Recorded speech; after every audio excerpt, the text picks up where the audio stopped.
This is Solo Travel Talk. Your solo travel advisor is Astrid Clements. Icon is a word that might be thrown around a little bit, might get overused, but then one comes upon an artist whose influence ripples throughout culture. The Frida Kahlo Museum, commonly known as Casa Azul, is home to a phenomenal collection and is the former home of artists Frida Kahlo and Diego Rivera. I'm producer Catherine O'Brien. Your solo travel advisor, Astrid Clements, had the pleasure of visiting Casa Azul and thinks it's a must for a solo traveler visiting Mexico City. Astrid, what should listeners know about Frida Kahlo so they can fully appreciate this museum? Well, Catherine, I really do hope I can do this, the subject of Frida Kahlo justice. She was such a powerful, conflicted, and beautiful Mexican woman whose fame today has definitely reached iconic status. I mean, Frida Kahlo, and I didn't actually realize to the extent that she is revered till I went to the Frida Kahlo Museum. Somewhat like Princess Diana, Marilyn Monroe, Evita Peron, and maybe even Cleopatra. She had so many heartaches and misfortunes in her life, but these factors are what propelled her to this legendary status. I mean, when I go into her life, for those of you that don't know anything about it, you're going to definitely be, it's going to pique your interest. But before I share a brief synopsis of her life, here are some of the words and phrases that have been used to describe her. Mestizo, dignified, powerful, rebellious, broken, saint, feminist, intellectual, bisexual, unique, fashionista, childless, fragile, communist, fun-loving, handicapped, contradictory, gorgeous, monobrow, colorful, victim, vulnerable, alcoholic, cross-dresser, lover, bohemian, survivor.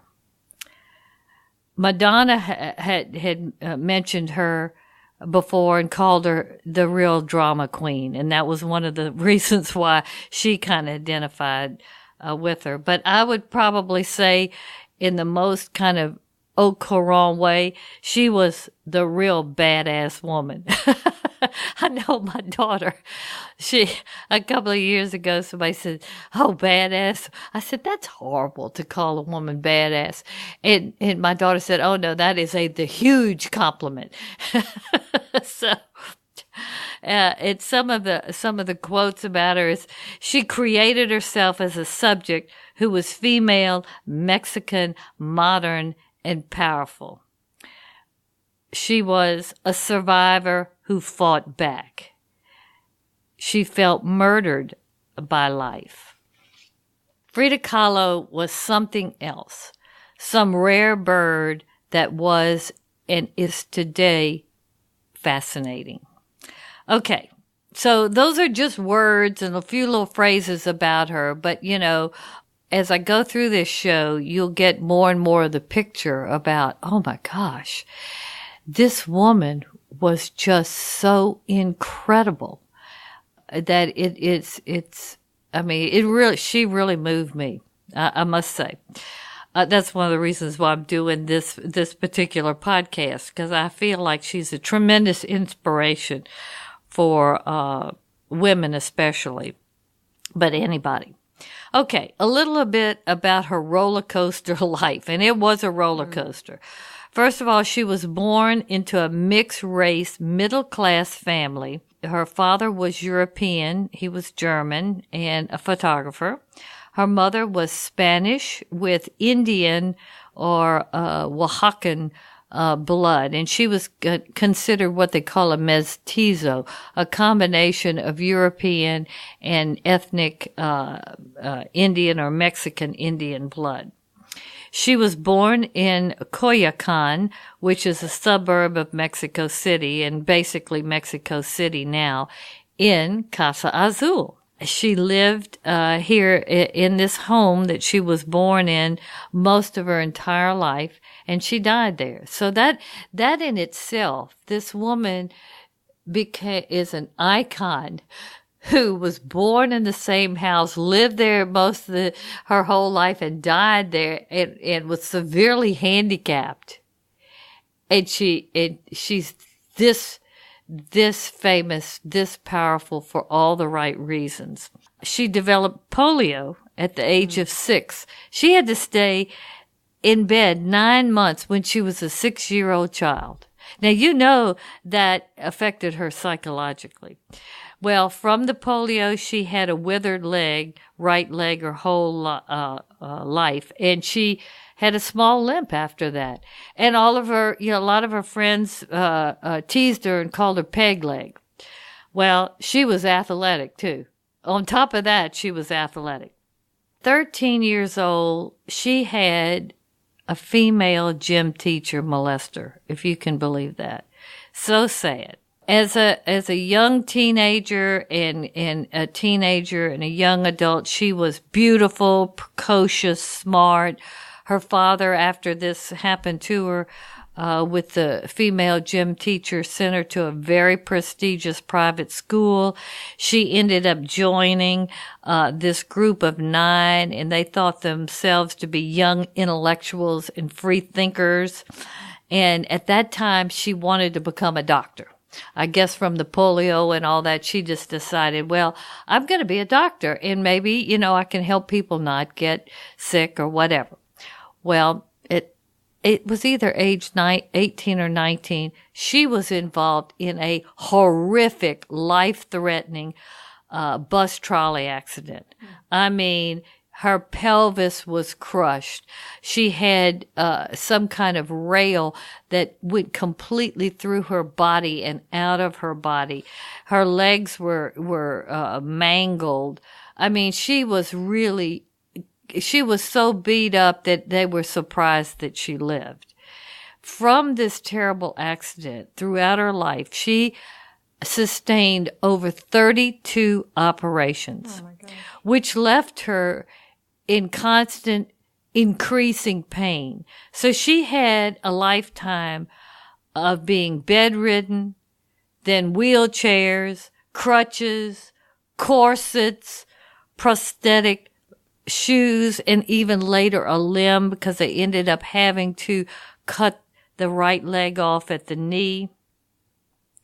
I mean, let me tell you, she had a lot of struggle and pain that most 99.9% of the people will never have to face. So after this accident, she decided that she couldn't be a doctor and that she would focus on being an artist. And at that time, she ends up meeting Diego Rivera, which she does marry. And he was and is one of the most famous Mexican artists. He's most famous for being Mexico's premier muralist. And at that time, murals were very popular. He was also a communist.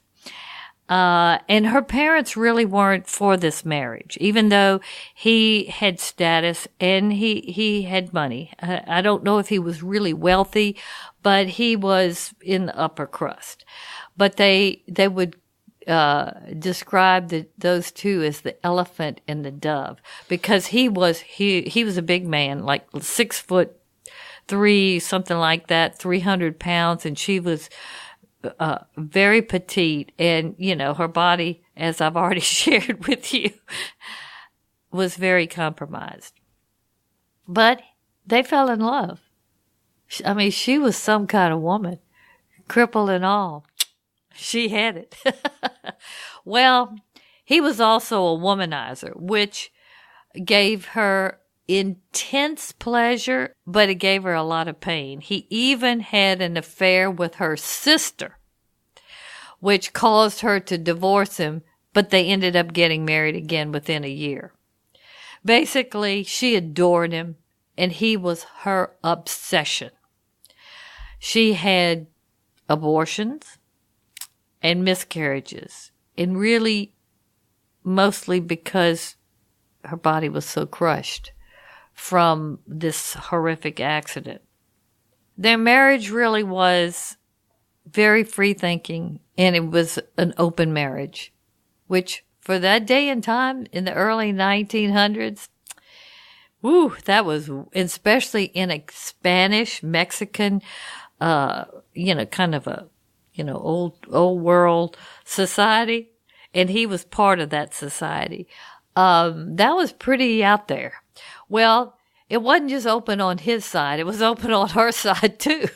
I mean, she had an affair with Leon Trotsky, the famous a Russian communist who fled to Mexico City, of which Frida and Diego housed in Casa Azul when they first got there. She had several lesbian trysts. And she had an affair, with a lot of the artists that, like Andre Breton, who was a French collector and who really loved her work. I think she had an affair with him, and she didn't let the night go by alone. If Diego wasn't right, even though she adored Diego. I mean, she would have probably never done that unless he would have behaved himself. But he was, So that was very painful to her, but she coped with it the best that she could. She began her artist career convalescing in the bed after this horrific accident. And she said painting was her therapy at that time. And what her father did, she wasn't married yet, he put a wood canopy over her tista bed, and he had a mirror installed, and he had an easel made so she could lie in bed with the easel and have the mirror above, so she could do self-portraits, and she could paint all kinds of things. I mean, her father was adoring to her. So he made it to where she could be in the bed and start painting, or basically start her therapy, her self-therapy. And she was known for her native Mexican folk art style, which was very colorful, somewhat primitive, lots of symbols, highly symbolic. She got a lot of her inspiration from Mexican culture, and she tended to, which is typical in the culture of the Mesoamerican area of Mexico, but they combine elements of pre-Columbian or pagan beliefs and traditional Catholic beliefs in her artistic work. She explored the question of identity and existence in her paintings. So her paintings are not just paintings. They all are saying something that is coming out of her, that she needs to express, that has something to do with what's it all about. Not Alfie, Diego. But it's, she's always struggling with this. But in this, there's so much life and so much realness and so much authenticity that people love her art and love what was coming out of her. Because with all this fire, she was very sweet, kind of. I wouldn't call her sweet, but she was very. If she was so real that people, when you're drawn to something and you don't know why, but you are, and that then it's really good. Well, she was that kind of artist. surrealist quality. She mixed realism and fantasy. She did a lot of self-portraits and portraits, and also what's called retablos. And I'll go into a little bit more of the retablos when I go through her home, because I know you'll want to know something about Casa Azul itself. And then in her later years, she actually started doing still lifes, fruits, flowers, political symbols, flags, doves. She got into all of that Mexican Revolution and glorifying the working man, and also trying to lift up the opportunities of the underprivileged Mexicans, etc., the indigenous Mexican cultures. She was very much for that. She felt like that is where the heart and soul of Mexico is, not by Spanish domination. So she got into the political aspect, and you'll see it in her paintings. She probably did somewhere in the neighborhood of 200 paintings. They haven't all been, I think, categorized or found yet.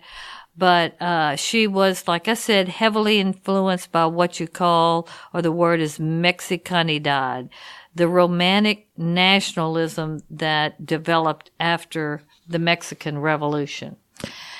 And she was big, like I said, on resisting the mindset of the cultural inferiority that was created by colonialism. And really, before the Mexican Revolution, folk culture was really frowned upon by the elites. They just thought that wasn't art at all, and that was almost like, they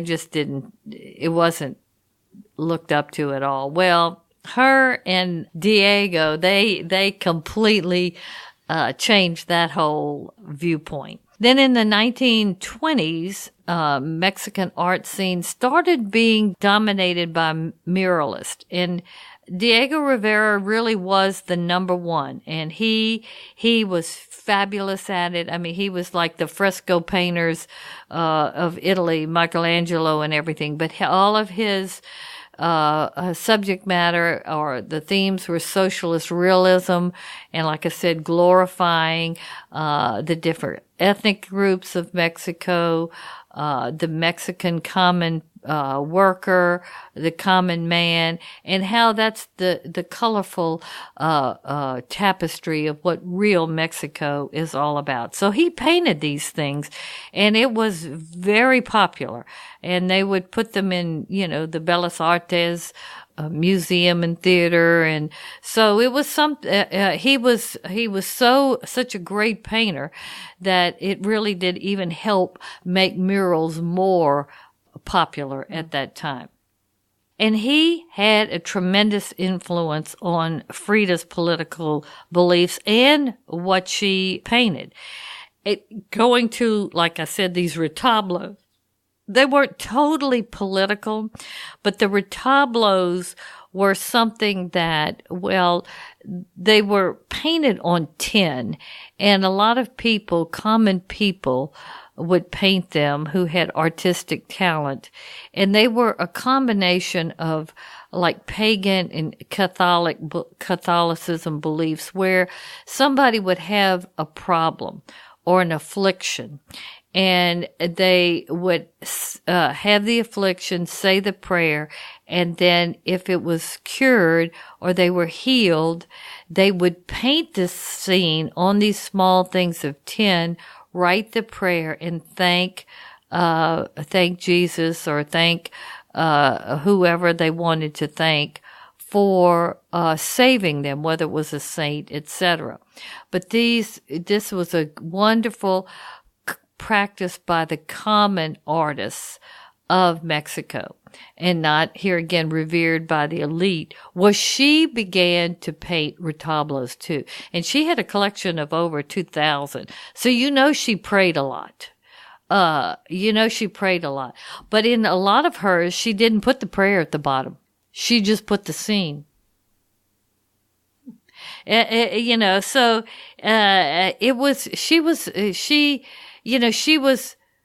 she had those beliefs, but she was also a communist. I mean, she wasn't totally sure about the spiritual realm in terms of traditional religion. But I don't think she wanted to completely let it go, because that was part of who she was too.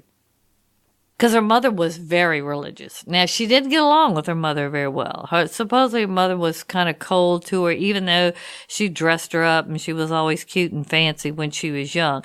She was very close to her dad. In her paintings, she also used a lot of Aztec symbols: monkeys, skeletons, skulls, blood hearts. I mean, things that, you want to look at skeletons. Well, she had a way of putting them in there that kind of was like, that wasn't off-putting. She's most known for her self-portraits, of which she painted 66 self-portraits. Now, most people would say, my God, why was she painting herself? Well, let me tell you, she had a lot of what she wanted to say by painting herself. Some of her most famous self-portraits are The Broken Column, Sleeping with a Skeleton, Two Fridas, Frida and Diego on their wedding day, her family, her own birth, and her miscarriages. She did a lot of strange, kind of surrealist things with body parts and stuff. It's really kind of out there. But I read something one time, or in doing some of the research, that said, she wanted to become a doctor. And this was maybe her way of still being connected into those natural tendencies of a doctor. This is all part of how her mind was processing what she had to struggle with. But it's very surreal. But it's pretty, like, you don't forget it when you see it. And then Frida with Diego in her forehead, like a third eye. Oh, she did a few of those. So in these paintings, these self-portraits, she's powerful. She's in horrific physical and psychological pain, but still highly impressive and beautiful. Now that's hard to do. I mean, you have to truly be a real great artist, no matter if your style is primitive or realistic or whatever, to be able to carry that off. Some of the more quotes about her is, she paints because she needs to. She paints what's on her mind. She confronts and communicates her pain to overcome it. Her own quote is, "I never painted dreams. I painted my own reality." So this is what was in her head. She was the first Mexican to have a painting in the Louvre. A female, a mestizo, having the first Mexican painting in the Louvre. Now that is something else. Who was handicapped and hardly ever left Casa Azul. The Tate Modern Museum considered her to be one of the most significant artists in the 20th century, not just Latin America. In 1944, Sotheby's sold her first painting called The Tree of Hope for $19,000.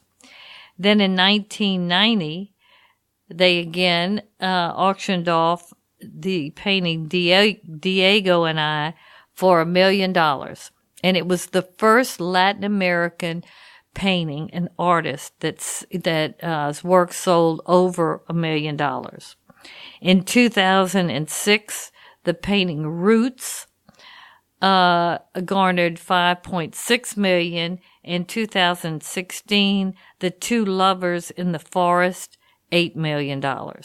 So you can see that Frida Kahlo was and is a significant artist and the value of her works are just going up and up. Okay, no background information would be complete about Frida Kahlo without sharing her personal fashion style. Frida was one hell of a fashionista. I mean, she loved to dress, she loved clothes, and she loved jewelry. Another quote I read is, when she entered a room, all eyes were on her. Now, can you imagine this? A woman with a limp who had to wear corsets and all kinds of stuff, that she was like, she was the woman in the room. Oh, I just think that the reason why it just makes me so, I guess, fired up is because it all came from within. She didn't have to make anything up. It just flowed out of her. And she was not like everybody else. I mean, she was completely different. I mean, people talked about her, but then also they go, ooh, ooh. The men, I'm sure all were going, ooh, ooh, ooh. She wore traditional Mexican peasant clothing as a statement of pride of her mestizo ancestry, which was very unusual because, the crowds that she was in, they were bohemian, but they were upper class. So, her coming with the long, colorful skirts with cotton or silk and then the lace at the bottom. I mean, they would think, well, who is that, the help or something? But not the way she wore it. And lace and hand embroidered beautiful handmade blouses, Guatemalan coats. She loved these cotton tunics called, I think it's upils, you say it, or it's Huipils, but they're like long tunics that go to right above the knee, and it has kind of a belt in the back, or you can belt them with a separate belt, but they're usually embroidered, and underneath that she'd wear like a white lace skirt or something, and then she would wear a headdress or whatever. I mean, the way she dressed was something else.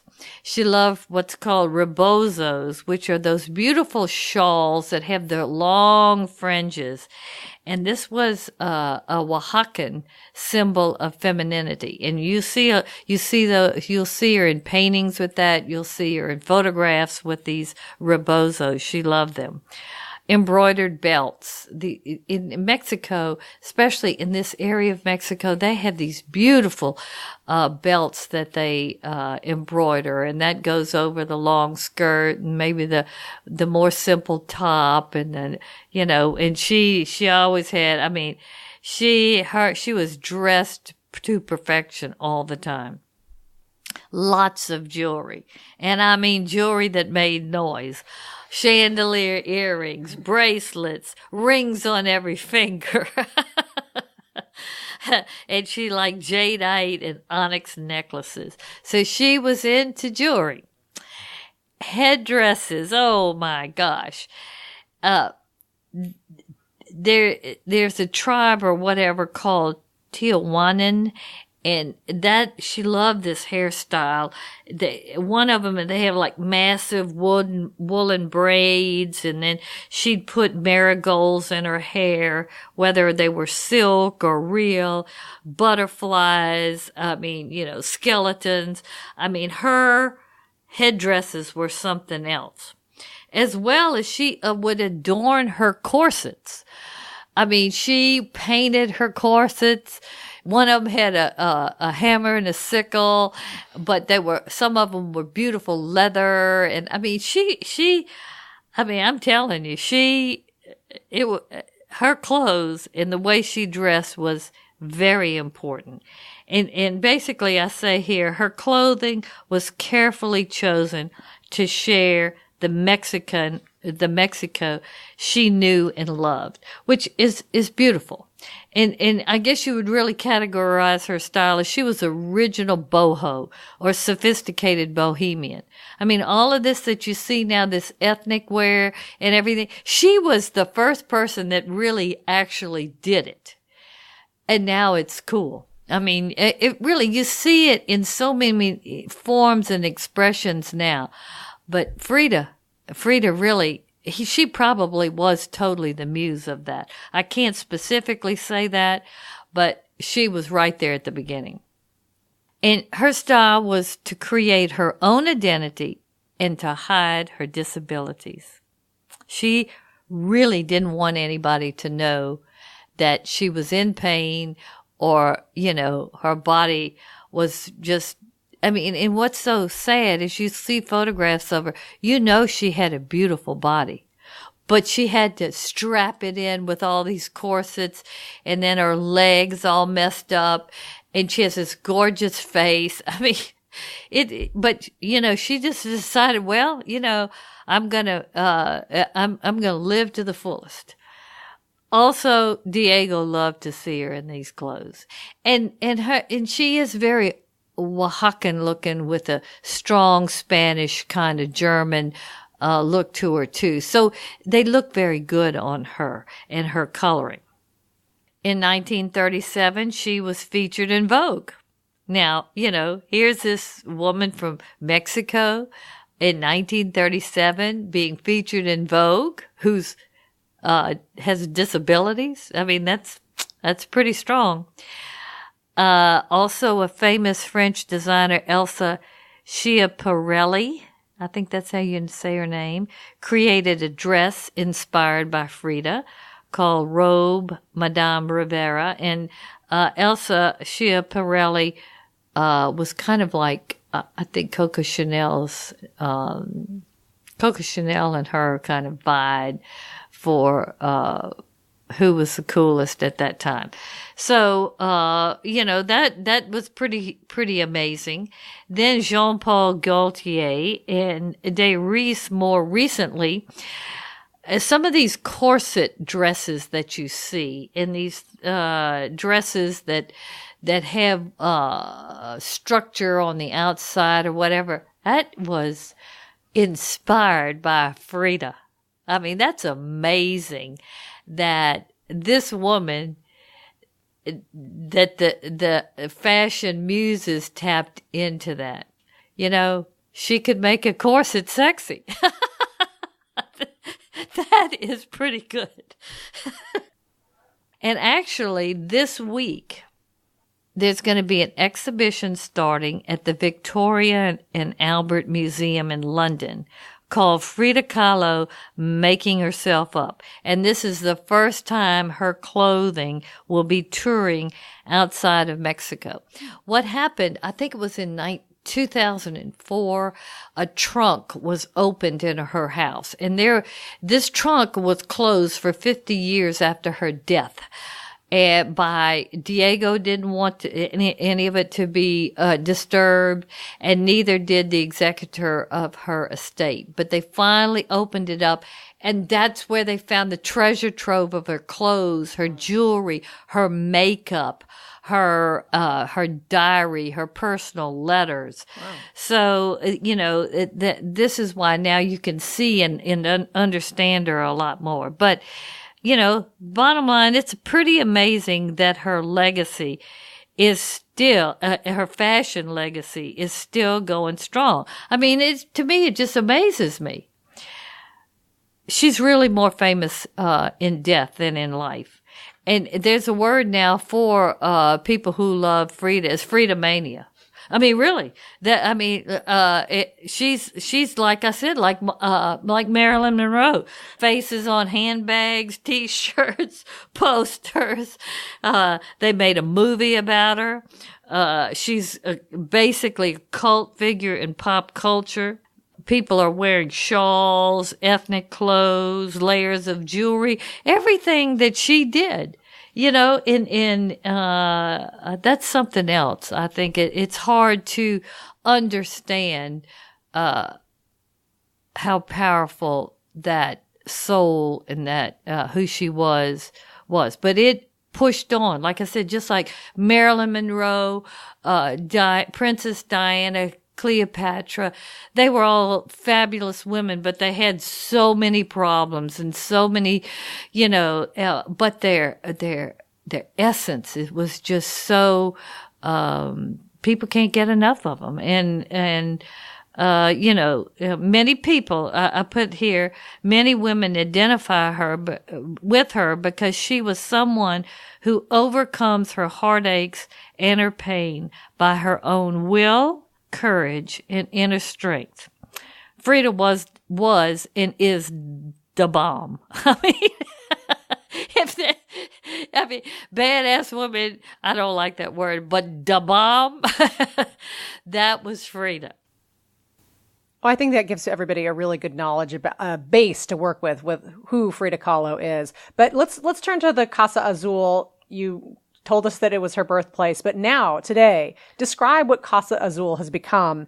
The collection sounds just amazing. It's not just her artwork. It's an entire collection. Oh, yeah. Basically, Casa Azul was Frida's oasis. I mean, as I shared several times, she was born there. She lived there most of her life, and she died there. And it's a large hacienda, basically, painted electric blue, like Yves Saint Laurent blue, with these beautiful, or it's trimmed, the windows are trimmed in kind of a henna red, and they have a kind of a olive green iron grills over them, and it's all wrapped around a lush, beautiful courtyard and gardens.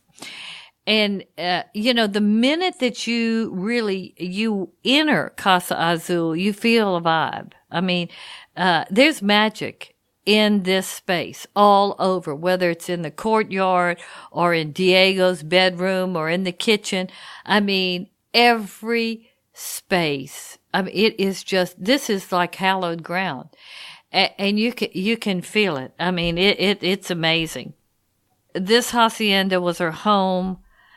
But the interiors she created are a museum of her and her fascinating life. So when you go there, it's so interesting that it blew me away, to tell you the truth.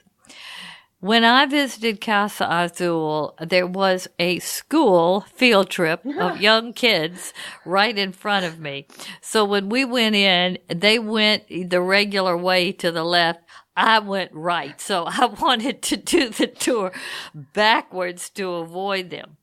So the first room that I entered was the exhibit of her crutches, her corsets, and her painkillers. And I have to say, I was completely floored. I never knew she was handicapped. I just thought she was a famous, beautiful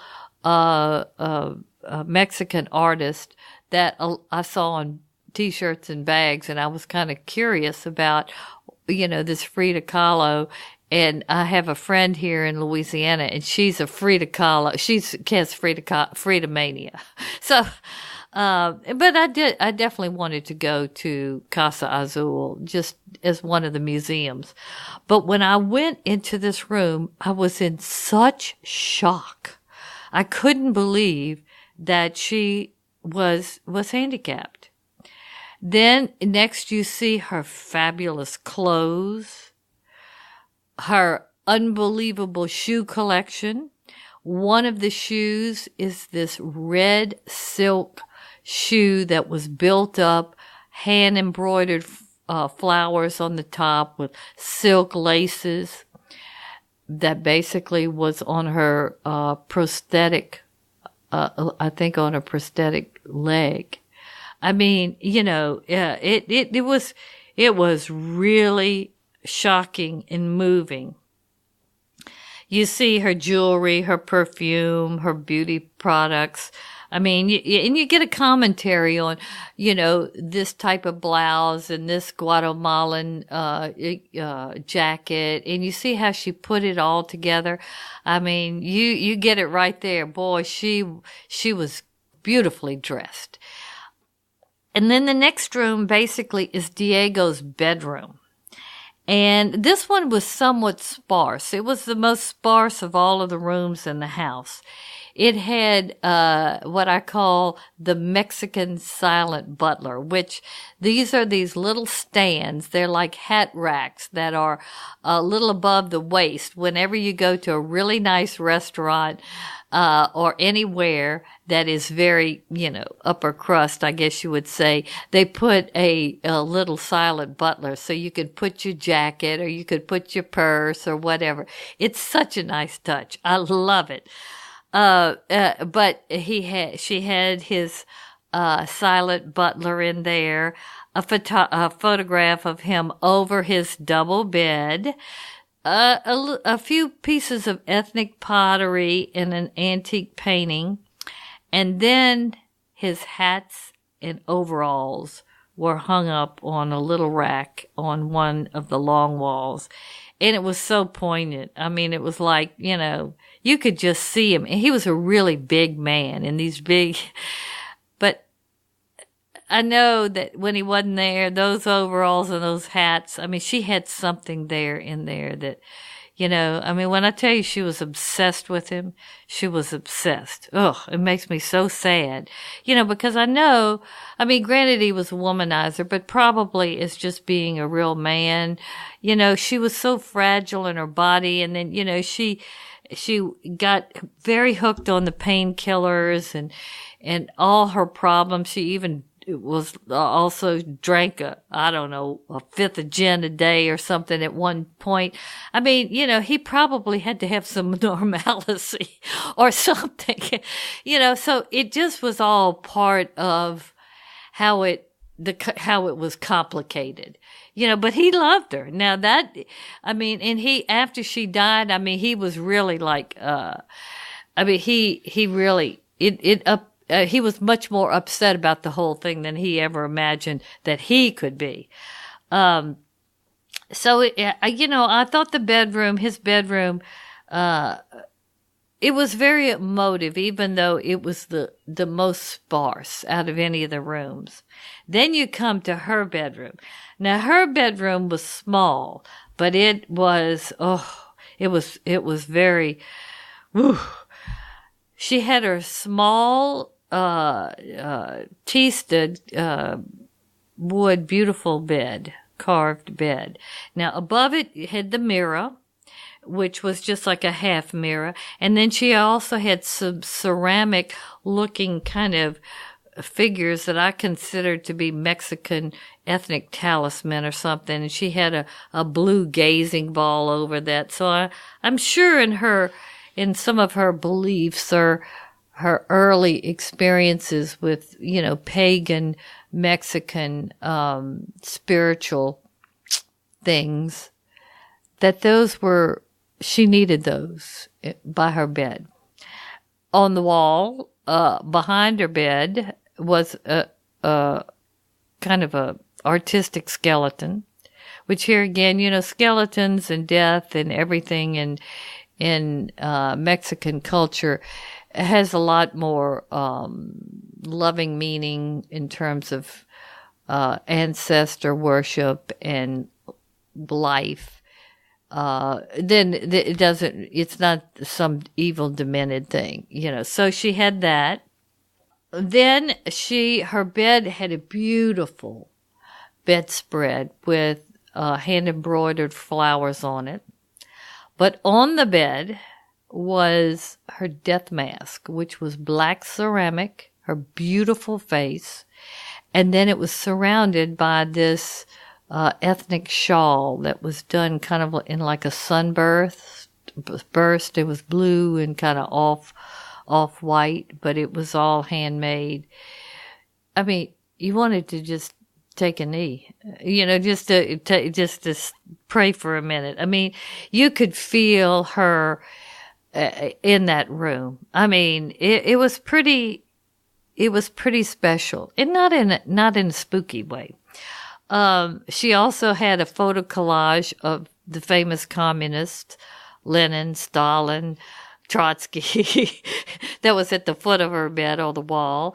And I'm pretty sure there was the roll top desk, and on top of it was a bookcase. That might have been in another room, because there were then there were 2 rooms on both sides of her bedroom. One was in between Diego's bedroom and her bedroom, and then one was between her where she painted and her artist studio and her bedroom. But in these 2 rooms, she had a lot of Mexican folk art. She loved Mexican folk art, and they collected it, and it is all over this house. So in itself, it's a museum of Mexican folk art. She also had a lot of miniatures, and she made these miniatures also. You know, some of them kind of like toy houses, but you know, I got the feeling, like I said, she was childless.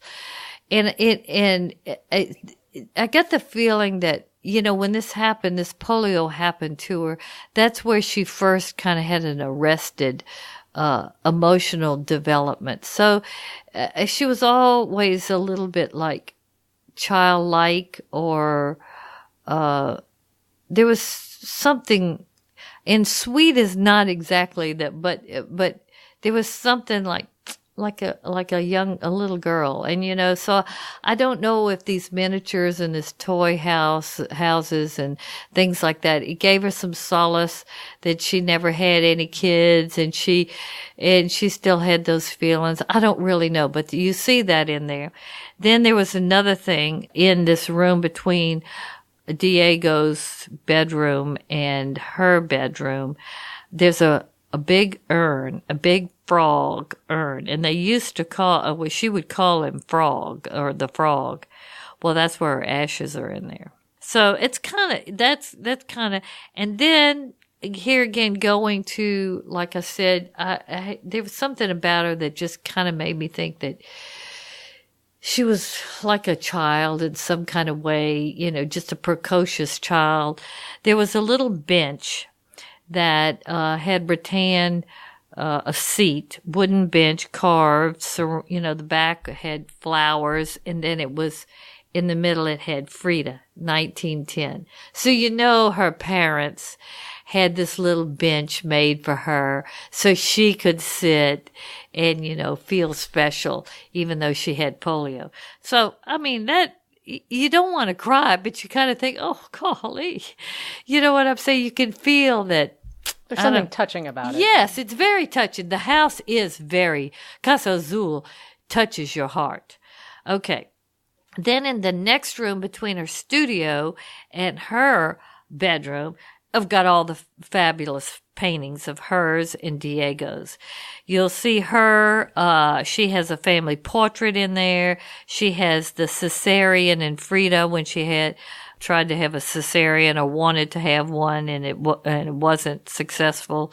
Frida and Stalin. Then she has this beautiful, oh God, I would have loved to have this painting, circular still life. And it's kind of painted in a traditional format, darker colors that are typical of Spanish style of oil paintings, but they're still colorful. This is a beautiful painting.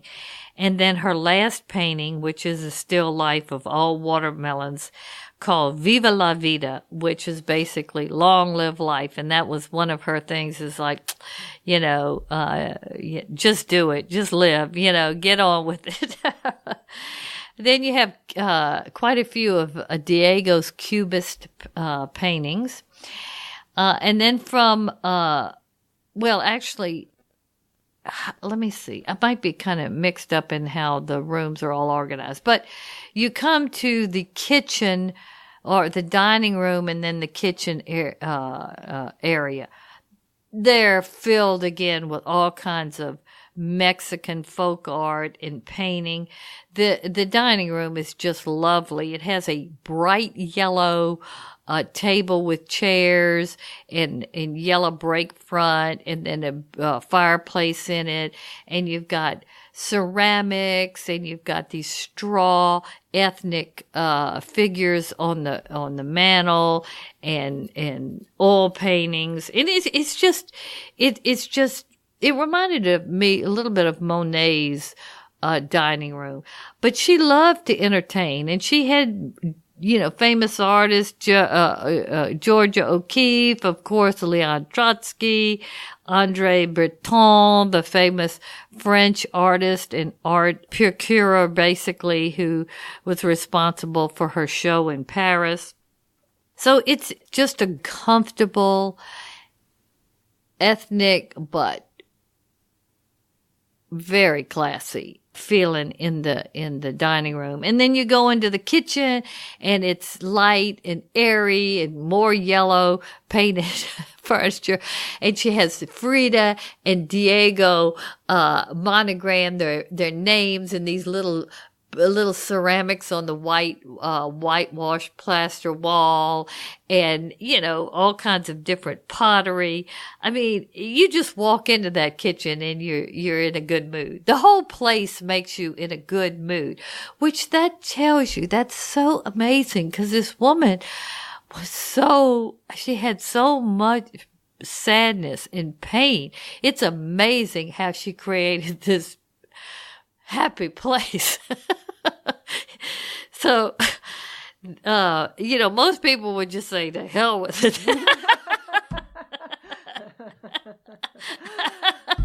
Really. Then you come to her studio. And this place, you could almost feel her presence in it. I mean, two of the walls, it first of all has very high ceilings. And most of the wall is all windows, and it's beautiful it's not jalousie looking, but it's you can see outside, but they've got panes, and it's kind of like, it's iron. It's made out of iron, but it's painted white and everything. So you get a lot of natural light in there. Mm. And, you see her table, her chair, all her paints, her brushes, her art supply. And there's a photo of Diego in there. Then on the other two walls, you've got all these bookshelves that are filled with books. And then her easel and her wheelchair. And you just go, my God. Here this woman, painted, it did all this stuff, and she was in pain and in a wheelchair. And she did it. And you can really feel it in that room. And it's like I said, it's very hallowed to be in there.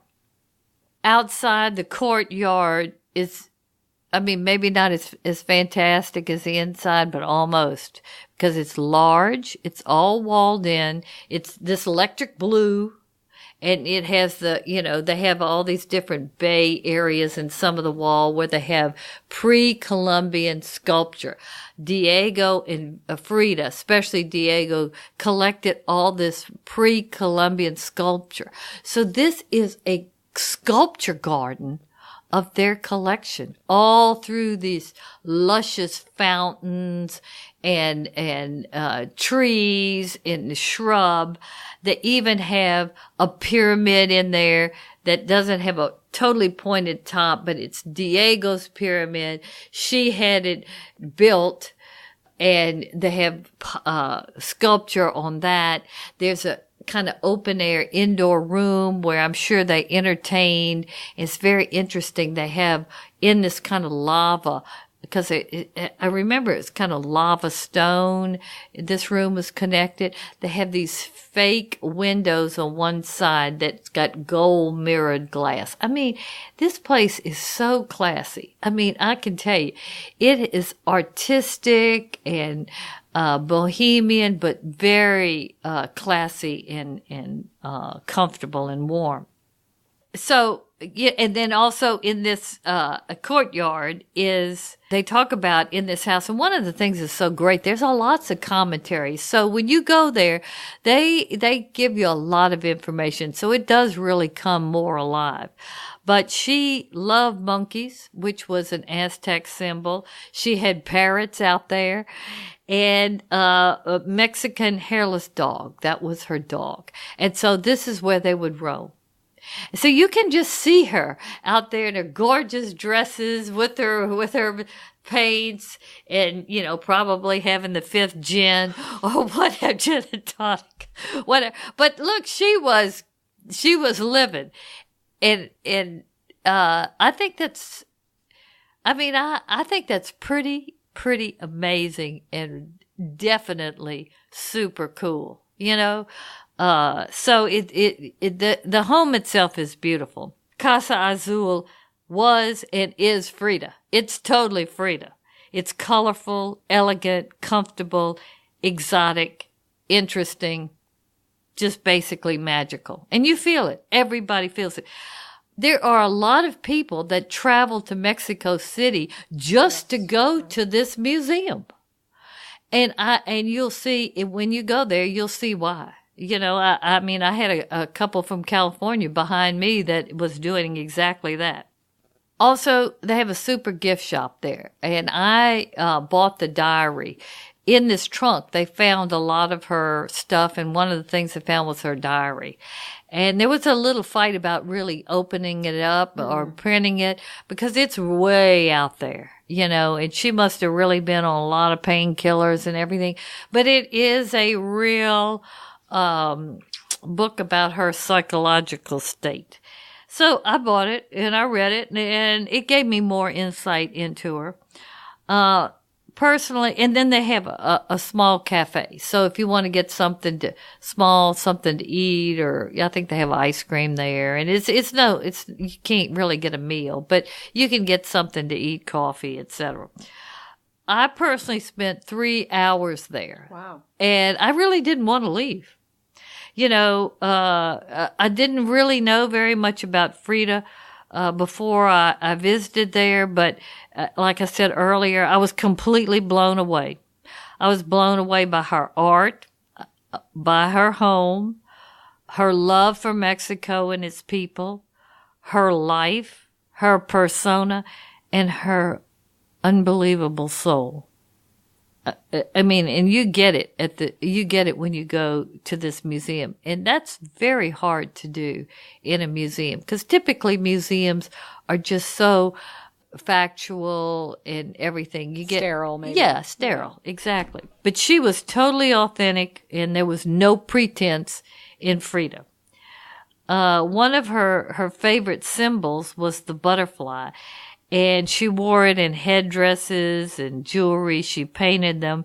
And, my mind, I don't know how it works sometimes, but I was looking at these portraits of Frida, and she had this monobrow. She's very famous for that. She was very beautiful, but she had these eyebrows that basically connected, and they looked like wings. And I thought to myself, there's a stamp of the butterfly or the wings right there on her face. There was no holding Frida down. She was going to fly. This woman. So I know that sounds really kind of convoluted, but even in her face, most people would say, I've got a monobrow. I look horrible. Do I look like a man? Not her. Or cut. Not her. She wore it proudly and she was beautiful with it. So the Casa Azul, oh la la, wonderful. It's totally a must. Oh yeah. Well, so for our solo travelers, you're encouraging them, first of all, to go to Mexico City, but of course to make sure that they go to Casa Azul. Do you have any sort of quick tips for our solo travelers? Yes. The biggest tip, and it's a must-do, really, is you got to buy your ticket ahead of time because the line sometimes supposedly can be as long as 4 hours long. Oh, my gosh. Oh, yeah. And you had to compete with school kids. Oh, yeah. No, but my ticket was for the 10 o'clock, the first, and they give you, when you buy your ticket, you get a certain time. And do not be late. If you're late, you miss your time and you lose your spot. So that is very important. Get either your concierge to get the ticket with the time, or you can actually do it online. But, I would be a little bit afraid. I would get the concierge, which I did. Allow yourself, at least 2 hours. Even if you go through it quick, you'll want to linger in the courtyard. The gift shop is quite nice. You might want to get something to drink at the cafe, but there's a lot in there. So if you really want to absorb it all, minimum 2 hours. And then last, don't be like me. Do a little research before you go about her life and art, so you really will appreciate what you're seeing, because there is a lot in that house. I mean, Casa Azul is one of the most wonderful personal museums of somebody's home and life that I've ever seen anywhere in the world. So if you don't know anything about Frida, do a little research, because going to Casa Azul will be a lot more memorable to you. For listeners playing along at home, this podcast episode qualifies as some pre-trip research. Oh, yes. Oh, yes. Okay. So I'll end kind of with Frida Kahlo embodied what is called allegra, a lust for life. Someone once said it's Kahlo's heroic battle in the face of feeling defective, deformed, and unloved that everybody taps into. Frida Kahlo is one of the most inspirational women of modern times. You really just can't get enough of her. And I must say, Frida Mania is alive and well, and I caught it. So I really think a visit to Casa Azul when in Mexico City is a must-do, in my opinion, even if you aren't an art lover or interested in art. To me, this is what solo travel is all about, being enriched by other cultures and other people's vibes. And a visit to Casa Azul is a fabulously enriching experience.